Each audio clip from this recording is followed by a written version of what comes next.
listening to ASOTU CON Sessions by Effectv, live from ASOTU CON 2023.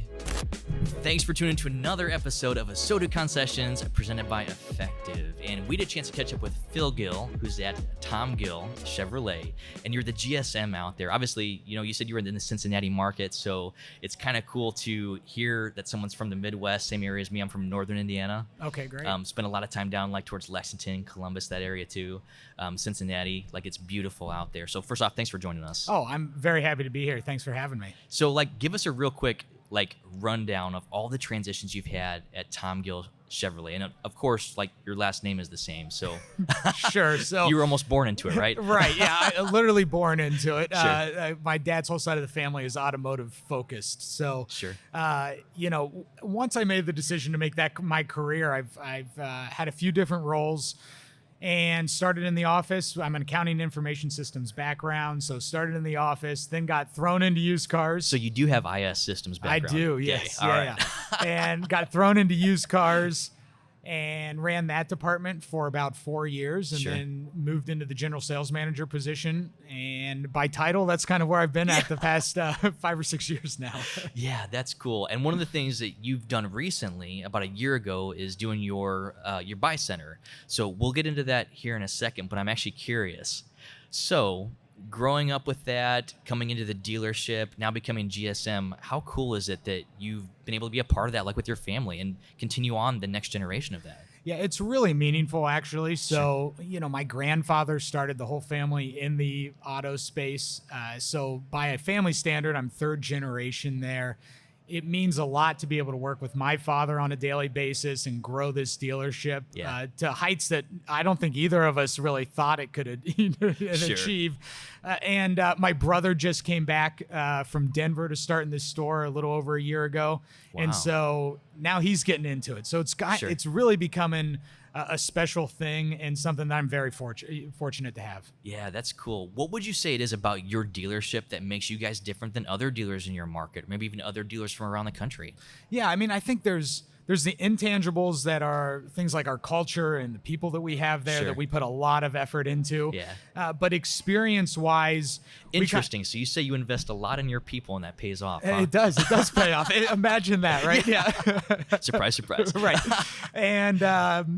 there's a lot of effort we made there, but there's a lot of structural things we've done Sure. to, make a difference as well. One of those things is in our sales process. Coming right out of COVID, we decided to go to a more A to Z sales process, to where I said bye to our finance managers, who were headaches for for a number of years, and started down this new path to really revamp what we were doing. And it's been a really great change for us. Yeah, and clearly the end result is so worth it when you transition to an A to Z and you really invest in that customer experience the entire time.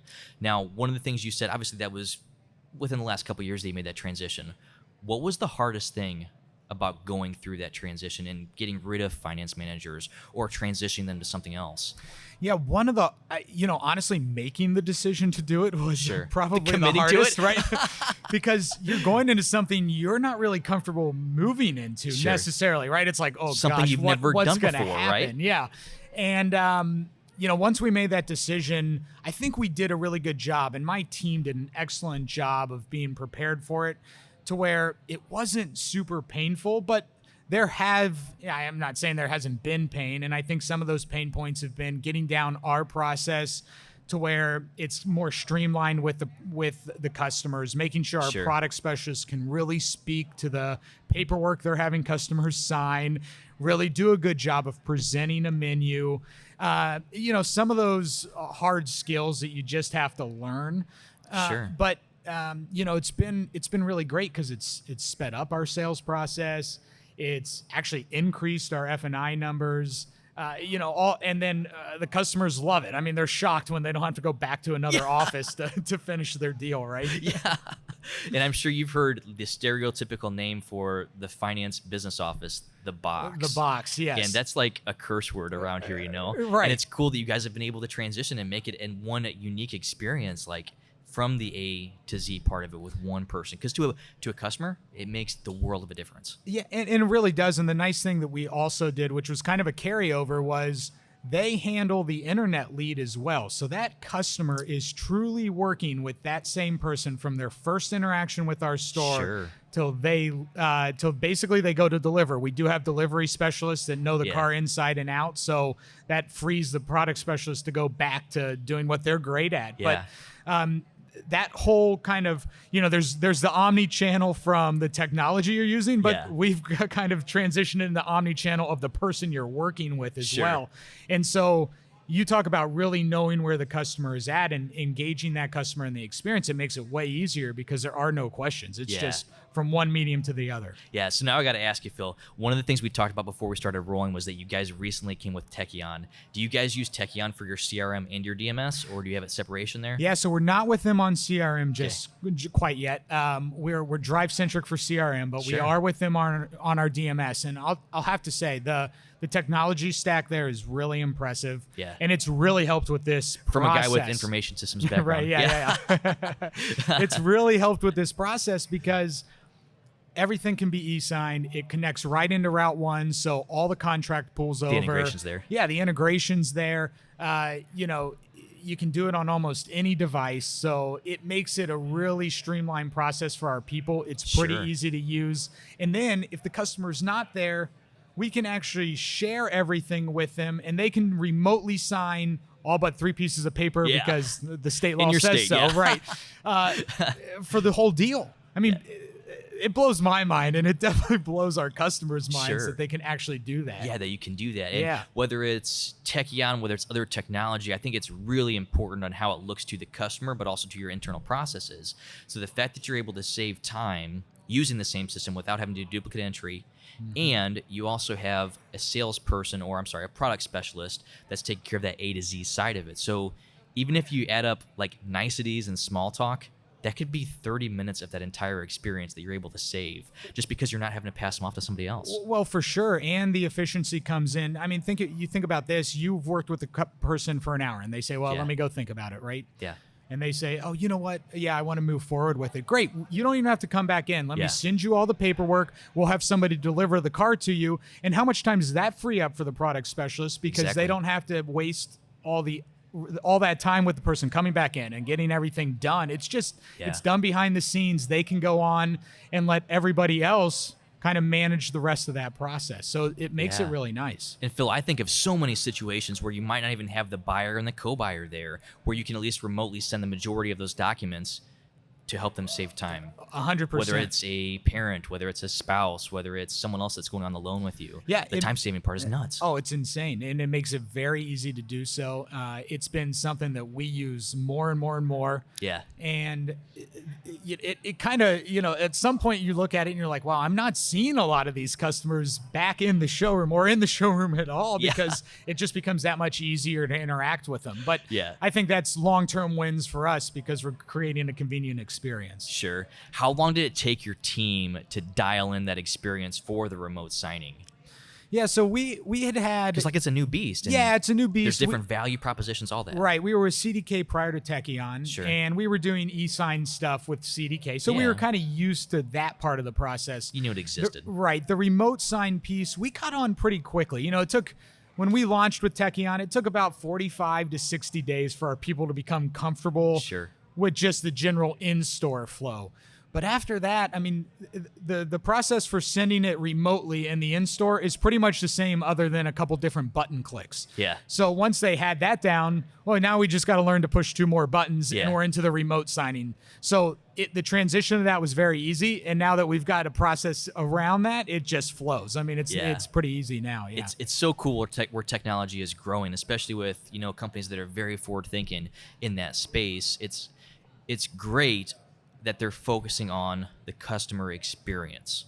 So here it is to save time, hopefully even save money if you're looking at all your different options, and the customer wins, your store wins, everybody wins. Yeah, I think that's one of the big things that we've tried to focus on in the last couple of years is finding vendors that help align us with the customer. Yeah.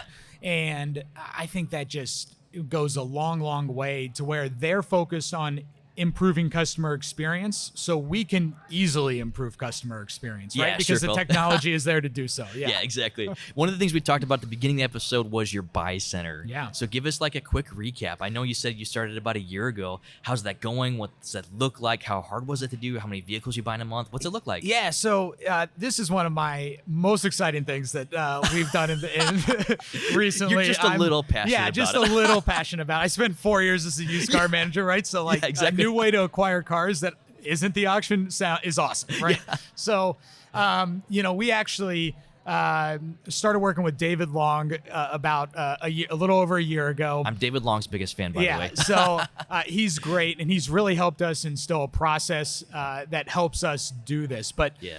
I mean, the real shout out is to my team of people there. Sure. That Shout have- out to your team, You're at right. Tom Gill Chevrolet. that have taken hold of it and learned the process and put in the work and continue to put in the work to grow it and push it. So, I think our first month we bought maybe 12 cars. This month we're on track for the best month that we're going to have, and we'll buy somewhere between 70 and 75 cars. So, oh my word! How it's- big's the team doing that?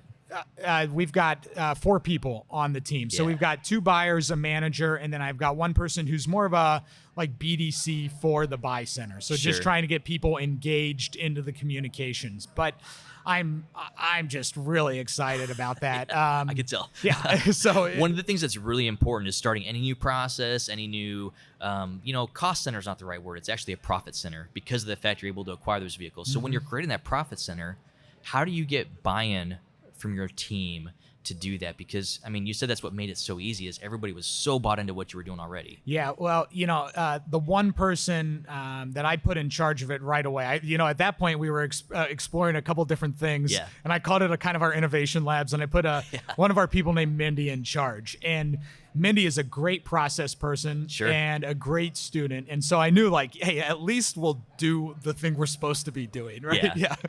And it might be wrong, but we'll learn together. Yeah. So a lot of our success was to her making sure that the process was built and instilled in the people to make them successful. Sure. And the rest of the team, they kind of sit by they sit up the street in another building, they work it, and then everything's done down at our main store. But Sure. everybody else started becoming believers when we start seeing 30, 40, 50, 60. Now it's going to be 70 cars being bought a month. That's off amazing. of customers that turn quickly, that are good cars. And the best thing is, like, how do we're a General Motors dealer. So Yeah. before we started the buy center, almost 70% of our used inventory was GM product. Well, that's dropped to about 55% because of the buy center, because all this sure. other product is coming in that we never Yeah, the had good a stuff good you want, access too. to, right? Yeah. At a good value for ourselves and our customers. So it's Yeah. been a win all around. Yeah. Man, this is great. So, Phil, I'd love to have you on again sometime so we can talk more about the processes that you have in place at your buy center. Because, there's a huge story there, and even kind of learning some of the in-house software that you guys have created to be able to make that easier, make it better. But thanks so much for taking a few minutes out of your day, out of here at ASOTU Con. And, it's so cool to collaborate with people like you, connect with people like you, and, grow for the future, Yeah, absolutely. Thanks again for having me on. It was a true pleasure. Of course, Phil. Thank you. Yeah, thank you. Yeah.